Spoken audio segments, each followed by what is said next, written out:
እንዴት ማመን ይቻላል?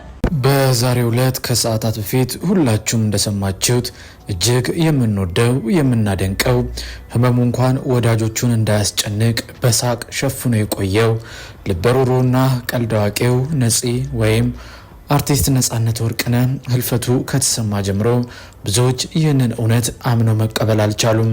ቤተሰቦቹ ደግሞ ያለበት ሁኔታ ምን አይነት ማጽናናት ያበረታቸው ይሆን የሚያስብል ነው።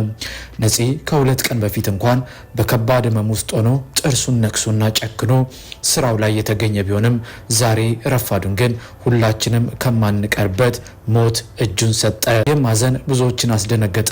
ብዙዎችም ሀዘኑን መቋቋም አቅቷቸው ስሜታቸውና ሀዘናቸውን ለመግለጽ እንኳን ቃል አጥተው በእንባ ብቻ የታመቀ ከባድ የልብ ስብራታቸውን በመግለጽ ላይ ይገኛሉ።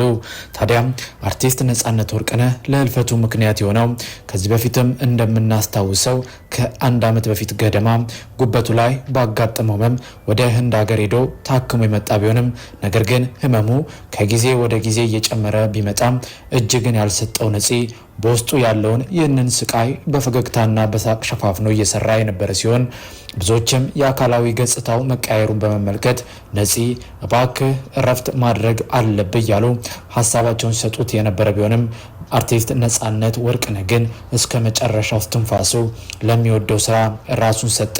ነገር ግን ማንም ከሞት ሊያመልጥ አይችልምና አርቲስት ነጻነት ወርቅነህን በሞት አጣ ነው።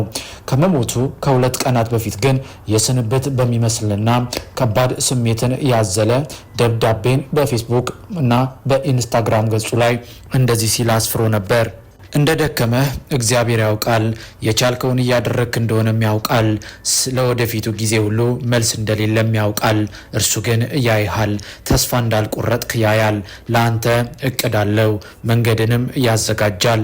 መልካሙን ተስፋ አድርግ፣ በእርግጥ ለክፉ ነገር ግን ተዘጋጅ የሚል እንግዲህ አርቲስት ነጻነት ወርቅነህ በእውነት እጅግ በሚያሳዝንና የስንብት የሚመስልን ደብዳቤ በውስጡ እየተሰማ ያለውን ስሜት ከሁለት ቀናት በፊት እንግዲህ በማህበራዊ ሚዲያዎቹ ላይ አጋርቶ ነበረ።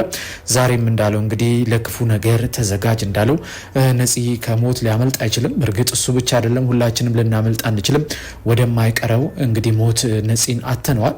ታዲያ ከዚህ ጋር ተያይዞ አርቲስት ሳህር ከሱ ጋር ብዙ ፊልሞች ላይ የሰራችው አርቲስት ማለት ነው እውነቱን መቀበል አቅቷት በእንባ ጭምር ሀዘኗን ስትገልጽ የሚያሳይ ቪዲዮ ማህበራዊ ሚዲያው ላይ የተጋራ ብዙዎችም ይህንን ሀዘን እየተጋሩት ይገኛሉ። እስቲ እሱን ቪዲዮ ደግሞ ተመልክተን እንመለስ። የሰማሁት ነገር እስካሁን እውነት አልመሰለኝም።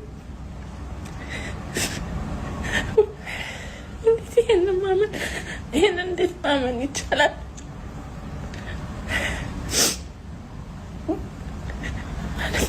ሰዳር ማግኘት አለመቻሌ ራሱ በጣም ናመመኝ።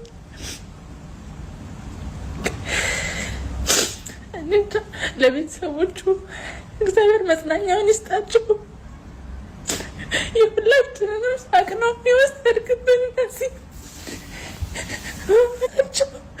ለወዳጆች ሁሉ መጽናኛውን ይስጣቸው። ምን ማለት እችላለሁ?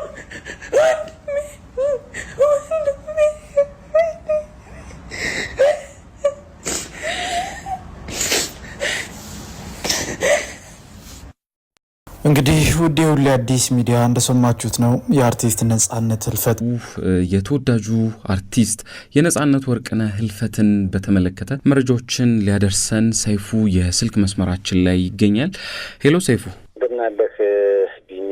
ያው እንግዲህ ዛሬ በጣም ጥቁር ቀን ነው ሊባል ይችላል። ምክንያቱም በኢትዮጵያ ኪነ ጥበብ በተለይ በፊልሙ በቲያትሩ ለአመታት ሳቅ በመፍጠር የሚታወቀው የብዙዎች የደስታ ምንጭ የሆነው ነጻነት ወርቅነህ ከዚህ ዓለም በሞት መለየቱን የሰማንበት ቀን ነው ዛሬ።